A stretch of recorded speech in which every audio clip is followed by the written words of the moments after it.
हम लोग अभी कंटिन्यू कर रहे हैं हमारा फर्स्ट चैप्टर का last part, exemption from customs duty. अभी कुछ कुछ है ना जनरल एग्जेम्पशंस है कि अगर ये चीज़ें है तो पूरा की पूरा एग्जेम्प्ट है। गवर्नमेंट जो है ये एग्जेम्पशन दे सकती है ये आइटम्स को, जैसे जीएसटी में भी हमको एग्जेम्पशन दिए कुछ कुछ प्रोडक्ट्स पे, कस्टम्स ड्यूटी से भी कुछ कुछ प्रोडक्ट्स पे एग्जेम्पशन दिया जाता है। कस्टम्स ड्यूटी मतलब इंपोर्ट के ऊपर, बराबर। अभी पावर किसके पास है ये एग्जेम्पशन देने का? सेंट्रल गवर्नमेंट के पास, करेक्ट। तो आप क्या लिखोगे?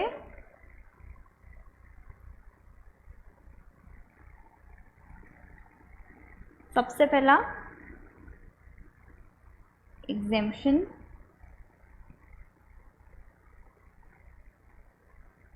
From customs duty. कितने पेजेस है आपके पास?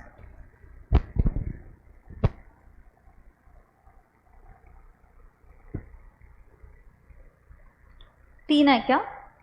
मतलब 6 वही साइड में है। आपने पहले कितने छोड़े थे फिर? 4 छोड़े थे, बच गए।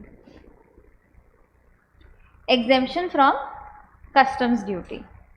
अभी पावर टू ग्रांट एग्जेम्पशन किसके पास है? सीजी। पावर गवर्नमेंट को कहाँ से मिला? सबसे सुप्रीम क्या है?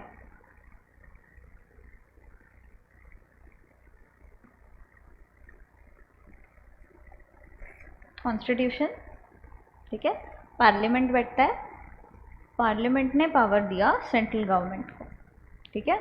Power to grant exemption is with CG और power is delegated by the parliament.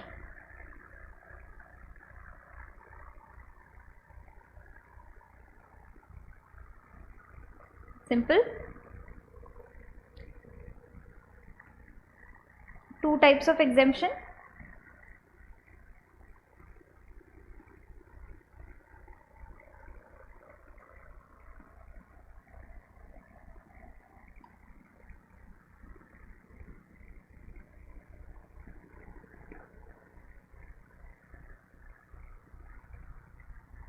Number 1,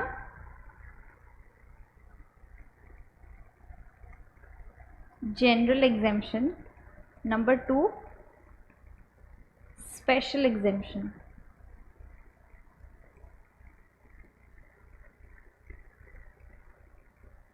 समझ में आ रहा है?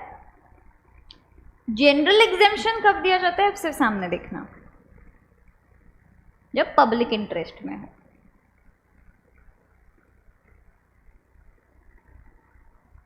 तो जनरल एग्जेम्पशन कैसे दिया जाएगा? Question mark. आप ऐसे ही सोच के बता दो एग्जेम्पशन कैसे कैसे दे सकते हैं हम लोग।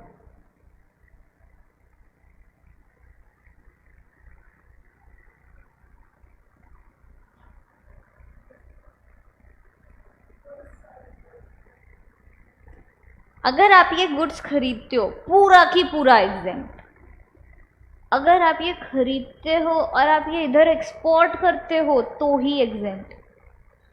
तो या तो एब्सोल्यूट दे सकते हैं या तो कंडीशनल एग्जेम्पशन दे सकते हैं, बराबर।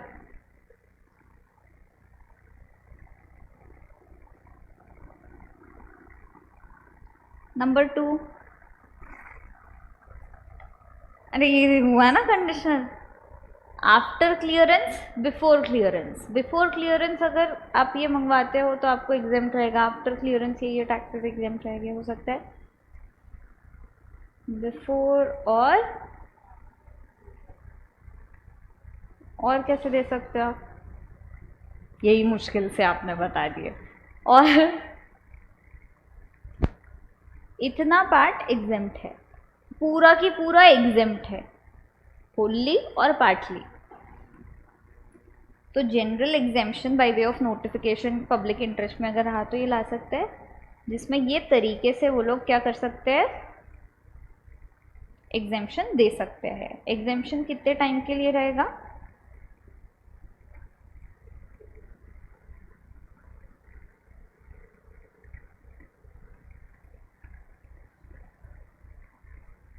तो number 1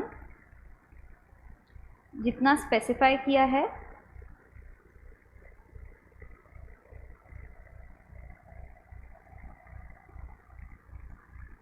number 2 if not satisfied if not specified 2 years till 31st March। ठीक है, मतलब हम लोग अगर be valid up to 31st March following immediately after 2 years, 2 साल होने के बाद जो भी पहला 31st March आया उधर तक। ठीक है, however limited period of validity shall not apply. Time मतलब वैलिडिटी ऑफ एग्जेम्पशन।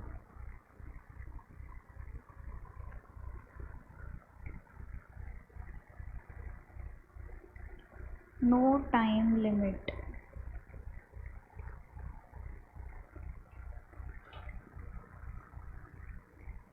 किसको टाइम लिमिट नहीं है? एक तो बोला है मल्टीलेटरल बाइलेटरल ट्रेड अग्रीमेंट किसी के साथ में है तो,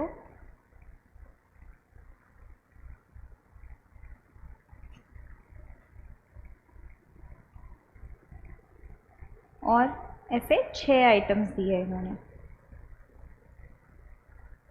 ठीक है, यूएन का कोई इंटरनेशनल अग्रीमेंट ट्रीटी हमने साइन किया है, privileges of constitutional authorities, the central government schemes having validity of more than 2 years, उसके लिए नहीं रहेगा टाइम लिमिट। एफटीपी के अंदर कोई स्कीम है तो वो, re imports, temporary imports, goods imported as gift और personal baggage, any duty of customs under any law for the time being in force, including integrated tax वगैरह से भी मिल सकते हैं। Correct. Special exemption if the CG is satisfied that it is necessary in the public interest, ये भी same to same बोल रहा है क्या? Yes yes? अगर सीजी को लगता है पब्लिक इंटरेस्ट में तो बट ये कैसे करेगा? By giving a special order. बराबर।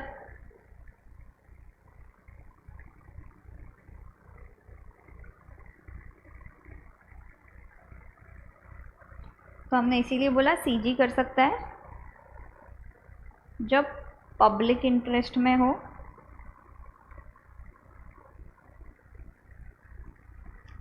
By way of special order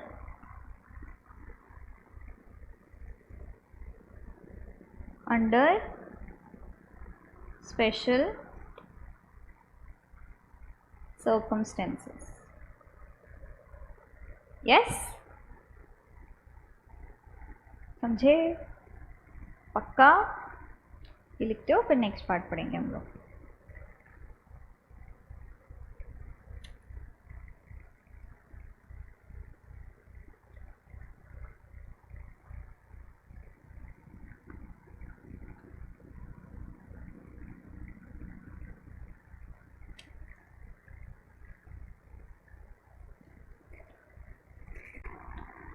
next part बोलता है rational for grant of exemption, मतलब क्या बेसिस पे एग्जेम्पशन दिया जा सकता है? ऐसे ही सोच के बता दो।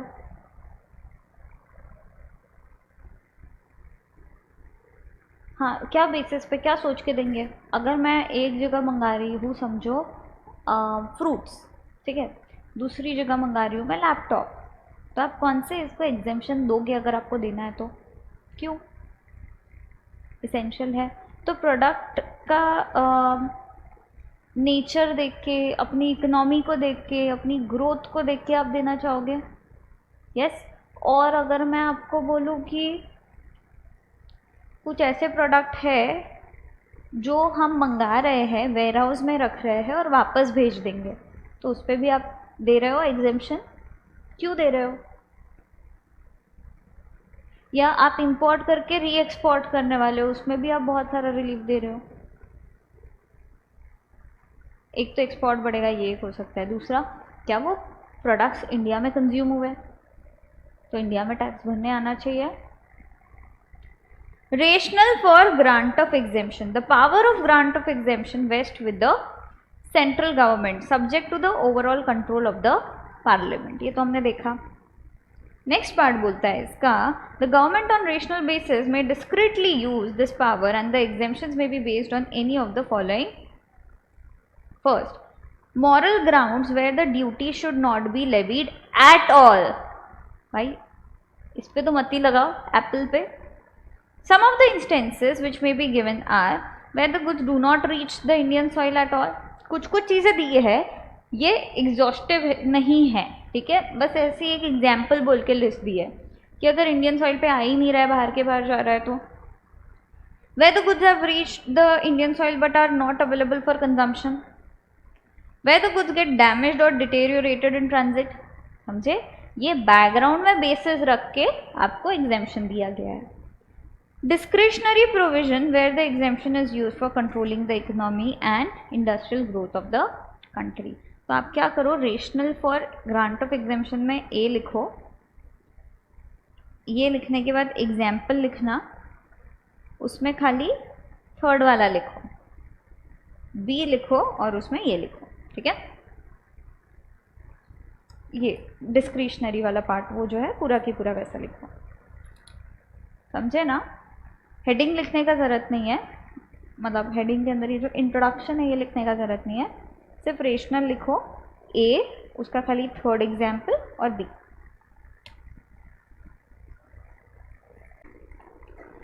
नेक्स्ट पार्ट बोलता है अपना, can exemption notification be modified और withdrawn.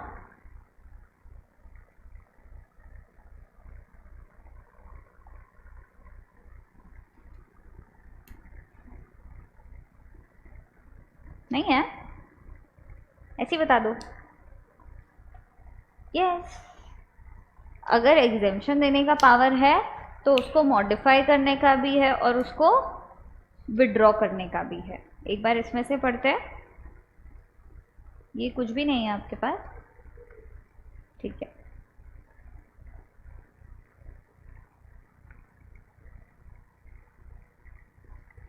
As seen earlier, the liability to pay customs duty or additional duty under the Customs Act arises from when the taxable event occurs. The power to grant exemption from payment of duty, additional duty, etc. flows from the provision of section 25(1). अपन ने देखा 25. An exemption notification so issued has the effect of suspending the collection of customs duty. It does not make items which are subject to levy of customs duty as items not leviable to such duty. It only suspends the levy. Exemption मतलब हम बोल रहे हैं ये हटा नहीं रहा है, सस्पेंड कर रहा है, इसीलिए वैलिडिटी पीरियड आ गया। The levy and collection of customs duty wholly, partially वगैरह वगैरह, and subject to such condition as may be laid down in the notification for public interest, बराबर। Such an exemption by its very nature is susceptible of being revoked or modified or subjected to other conditions. Thus the power to exempt includes the power to modify and withdraw the same. Simple. Under the General Clauses Act 1897, an authority which has the power to issue a notification has the undoubted power to rescind or modify the notification in a like manner. Where the government on the basis of a material available before it bona fide is satisfied that the public interest would be served by either granting exemption or by withdrawing, modifying, rescinding an exemption already granted, it should be allowed a free hand to do so. Simple. अच्छा, ये date कब मानी जाएगी, कब आया वो notification effect में? तो जिस दिन वो पब्लिश हुआ उस दिन, या जिस दिन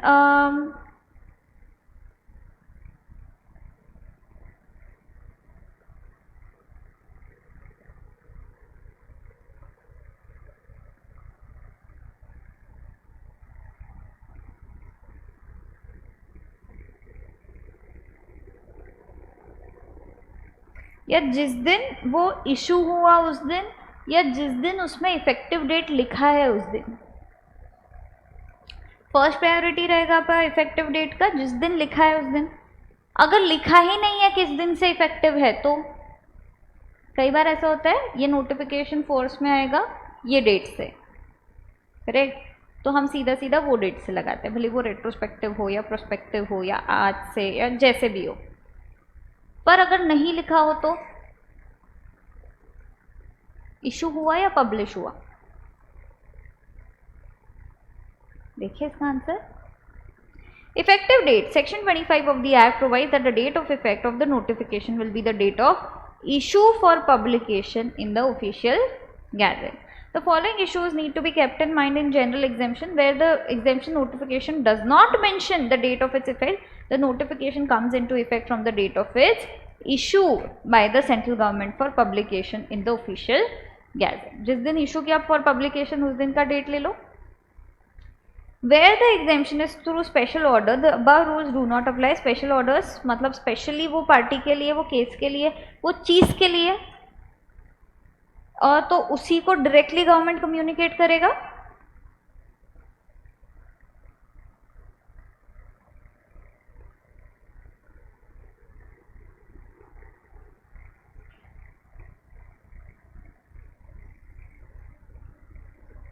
Yes.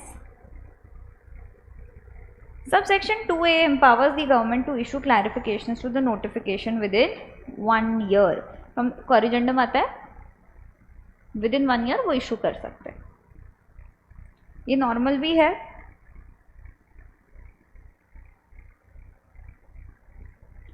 The Supreme Court has held in Pankaj Jain agency's case that a notification under section 25 would come into operation as soon as it is published in the official gazette, that is the date of publication of the gazette. ठीक है, नीचे दिया है would become effective on the date of its issue by the central government for publication in the gazette.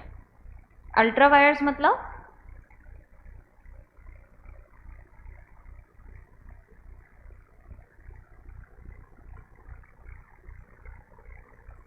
Not with in the power है क्या, beyond the scope ऐसा है क्या?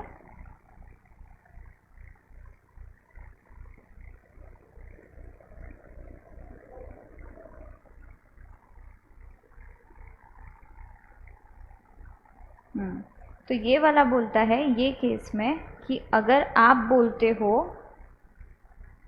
इशू का डेट, सिर्फ इशू का डेट, तो वो अल्ट्रा वायर्स रहेगा क्योंकि बिना पब्लिकेशन के वो इशू नहीं कर सकते.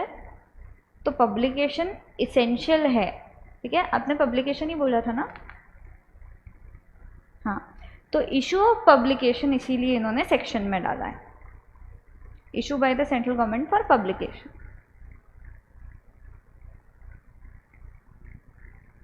तो जिस दिन ये पब्लिकेशन के लिए डाल रहे हैं उस दिन. अब भी वर्डिंग सेम ही यूज करना अगर आता है तो. एक अभी ये दोनों ना पॉइंट सेम है. ठीक है, ये वाला पार्ट, ये वाला पार्ट आप ये ऑलरेडी पढ़ चुके हो वैसे, बट अपन एक बार ओवरव्यू करते हैं. Exemption from customs duty on imported goods use for inward processing of goods. मतलब कि आप इंडिया में ला रहे हो गुड्स, आप इंडिया में ला रहे हो गुड्स, मतलब कोई आपको भेज रहा है for the purpose of repair और आप उसको वापस भेज रहे हो. ठीक है, इंपोर्ट किए क्योंकि आपको उसको प्रोसेस करना है. हम एग्जेम्पशन दे रहे हैं अगर विद इन 1 ईयर आप उसको रिटर्न कर दो. ठीक है, नीचे वाला बोलता है आप इंडिया से बाहर भेज रहे हो रिपेयर के लिए और इंडिया में वापस आ रहा है विद इन 1 ईयर, तो ये वाला भी हम बोल रहे हैं एग्जेम. ये अलग से एग्जेम्पशन दिए है क्या हमने, तो जो वापस आ रहा है उस पर एग्जेम्पन. री इम्पोर्टेशन में आपने देखा था कि जो एडिशनल वैल्यू रहेगा उस पर टैक्स बना रहेगा आपको. अगर आइडेंटिफाइबल है, सेम चीज़ वापस आ रही है तो फिर एग्जेम्प्ट. तो एग्जेम्पशन जो ऑलरेडी सेम चीज़ है उसको इधर पे दिया है. Where the central government is satisfied that it is necessary in the public interest to do so, it may by notification exempt such of the goods which are imported for the purpose of repair, further processing or manufacture as may be specified therein from whole or any part of duty of customs leviable thereon, subject to the following conditions, namely, the goods shall be re-exported after such repair, further processing or manufacture as the case may be within a period of 1 year from the date on which the order for clearance of imported goods is made. The imported goods are identifiable in the export goods and such other conditions as may be specified in that notification. Exemption from customs duty on re-imported goods used for outward processing, notwithstanding anything contained in section 20 where the CJ is satisfied that it is necessary in the public interest to do so, ये notification से exempt कर सकता है such of the goods which are re-imported after being exported for the purpose of repair, further processing वगैरह वगैरह from the whole or any part of customs duty subject to condition. The goods shall be re-imported into India after such repair वगैरह वगैरह in 1 year. Such exported goods are identifiable. तो एक तो क्या condition है आपका 1 ईयर में आना चाहिए. दूसरा कंडीशन क्या है आपका,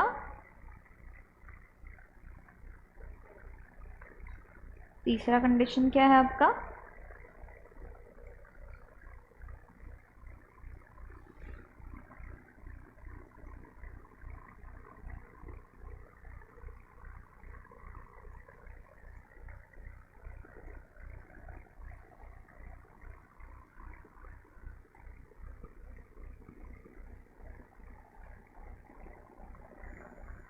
समझे.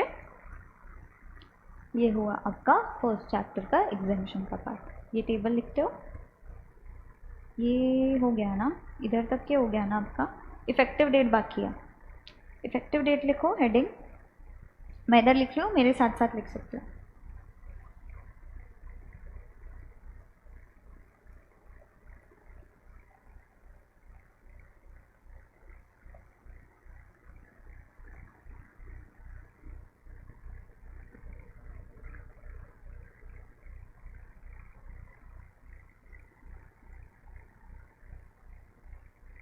इफेक्टिव डेट दो केसेस में अपन देख रहे हैं, एक तो जनरल एग्जामिशन और दूसरा स्पेशल एग्जामिशन.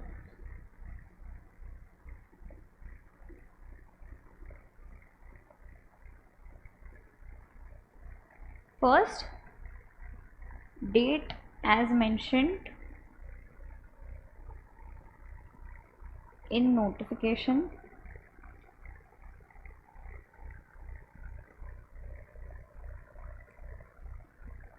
वन नहीं है तो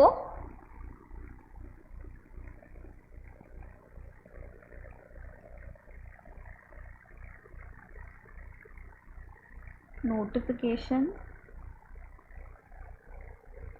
comes into effect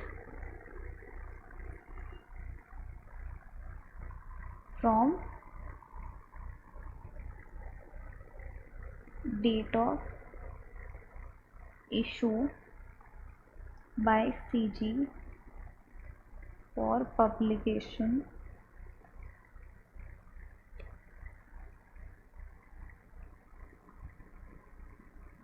in official gazette.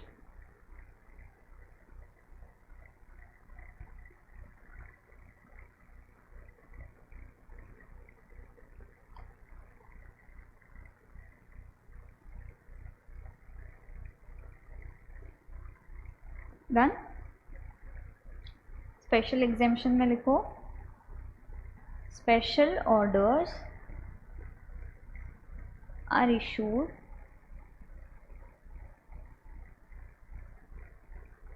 separately for each case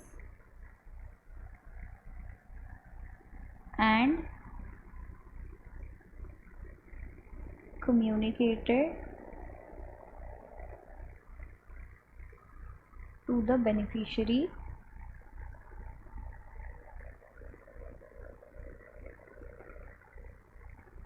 directly by government.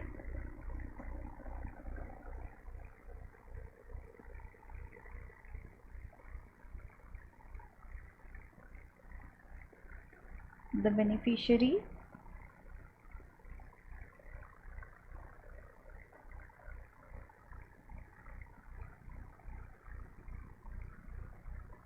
can claim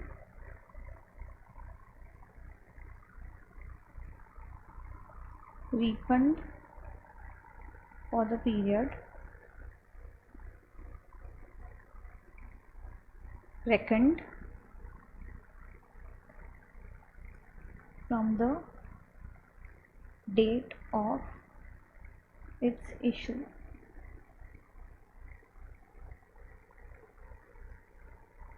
plus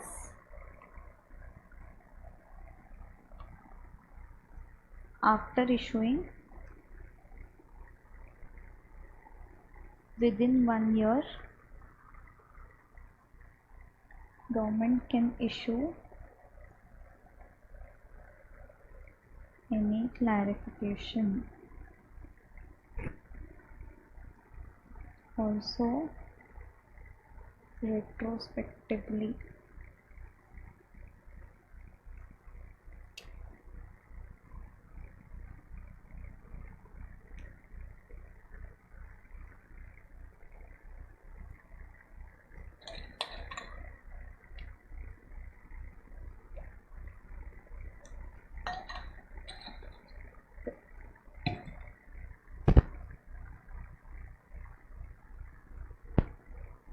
इधर आप क्या करो,